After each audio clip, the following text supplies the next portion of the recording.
Assalamualaikum warahmatullahi wabarakatuh. Bagaimana kabarnya teman-teman semua? Mari kita belajar bahasa Inggris. Yang akan kita pelajari pada kesempatan kali ini adalah bab 4 tentang feelings. Kalian buka halaman 35. Di situ ada vocabulary atau kosakata yang menjelaskan kata-kata tentang feelings atau perasaan. Nah, itu yang pertama kita lihat feel, artinya merasakan.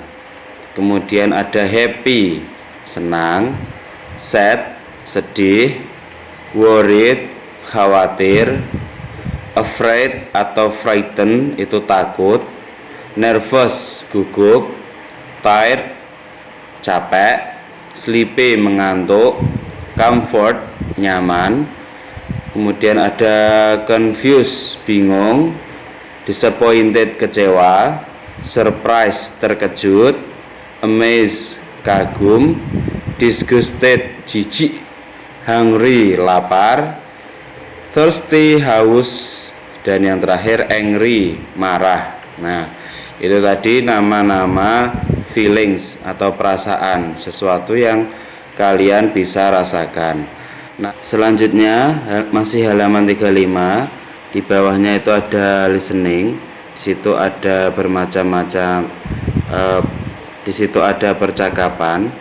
Kita baca langsung. Assalamualaikum, how do you feel today, Aisyah? Assalamualaikum, bagaimana yang kamu rasakan hari ini, Aisyah?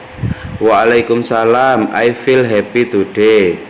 Waalaikumsalam, saya merasa senang hari ini. What is a movie like?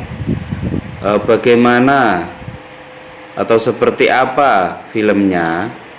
The movie is frightening. Filmnya menakutkan.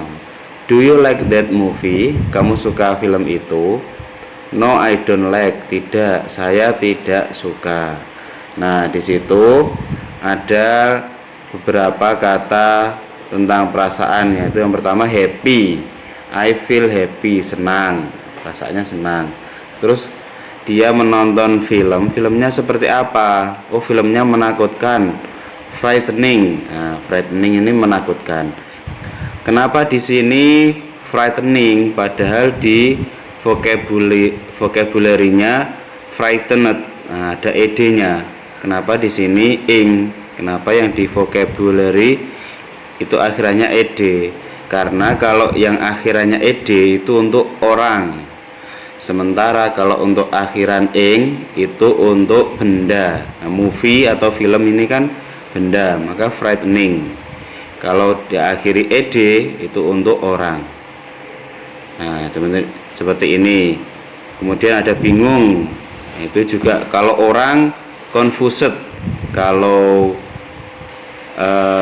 benda itu confusing atau keadaan. Kalau selain orang itu pakai ing.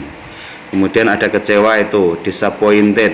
Nah, itu orang, misalnya saya kecewa, I am disappointed.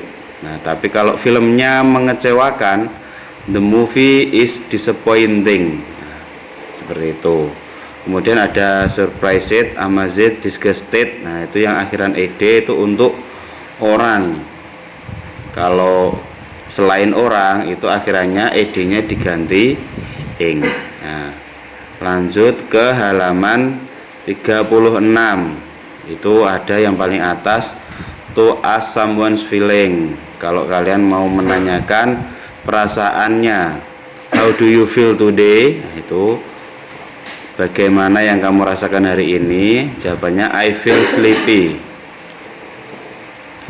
Saya merasa mengantuk. What is a movie like? Seperti apakah film itu? Nah, the movie is frightening. Film itu menakutkan. Itu contohnya. Kemudian kerjakan halaman 36 dan 37 writing ya. Nomor 1, ayo kita kerjakan bersama-sama. How do you feel today? Bagaimana perasaanmu hari ini? Dijawab, I feel bla bla bla because I get a bad mark. Saya merasa titik-titik karena saya mendapatkan nilai yang buruk. Nah, Itu gambarnya ada orang seperti mengusap air mata. Nah, itu kira-kira dia merasa apa? Diisi di situ nomor 1. Nomor 2, how do you feel today? I feel bla bla bla because I have graduated from elementary school. Saya merasa titik-titik karena saya sudah lulus dari sekolah SD. Ya, kalau lulus itu biasanya bagaimana? Silahkan diisi nomor 2. Kemudian nomor 3 ada gambar orang makan. How do you feel today? Jawabnya I feel bla bla bla. I want to eat a bowl of noodle. Saya ingin makan semangkuk mie. Kalau ingin makan berarti dia sedang apa yang dirasakan. Kemudian nomor 4, how do you feel today? I feel bla bla bla because my toy plane has lost. Saya merasa titik-titik karena mainan pesawatku hilang. Nah, kalian kalau mainannya hilang, benda yang disukai hilang tuh merasa apa? Diisi di nomor 4. Nomor 5 itu ada gambar orang menguap ya itu ya. How do you feel today? I feel bla bla bla I want to sleep soon. Saya merasa titik-titik saya ingin segera tidur. Nah, kalau ingin tidur berarti dia merasa apa? Nah, kalau sudah dikerjakan berarti selesai pembelajaran pada pertemuan yang pertama ini. Semoga ilmunya bermanfaat dan kalian semua tetap rajin dan semangat belajar di rumah. Terima kasih. Sekian dari saya. Wassalamualaikum warahmatullahi wabarakatuh.